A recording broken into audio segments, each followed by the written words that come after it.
রাসূলুল্লাহ সাল্লাল্লাহু আলাইহি ওয়াসাল্লামের প্রিয় সাহাবী হযরত আবু হুরায়রা রাদিয়াল্লাহু তাআলা আনহু হতে একটি হাদিস বর্ণিত। তিনি বলেন,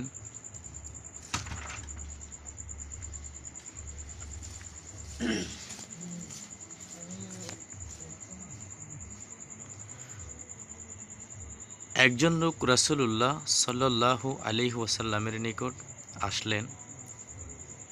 আসার পরে রাসূলুল্লাহ সাল্লাল্লাহু আলাইহি ওয়াসাল্লামকে বললেন অন্তরের কাঠিন্যতা সম্পর্কে। তখন তিনি বলেন,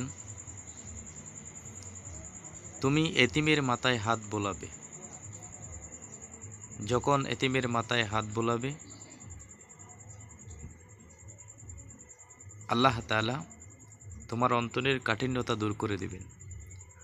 অতঃপর রাসূলুল্লাহ সাল্লাল্লাহু আলাইহি ওয়াসাল্লাম বলেন, মিসকিনকে খাবার দিবে। এতিমের মাথায় হাত বোলাবে আর মিসকিনকে যখন খাবার দিবে, আল্লাহ তাআলা তোমার অন্তরের যে কাঠিন্যতা রোগ রয়েছে সেই রোগ আল্লাহ তাআলা তোমার অন্তর থেকে দূরে সরিয়ে দিবেন।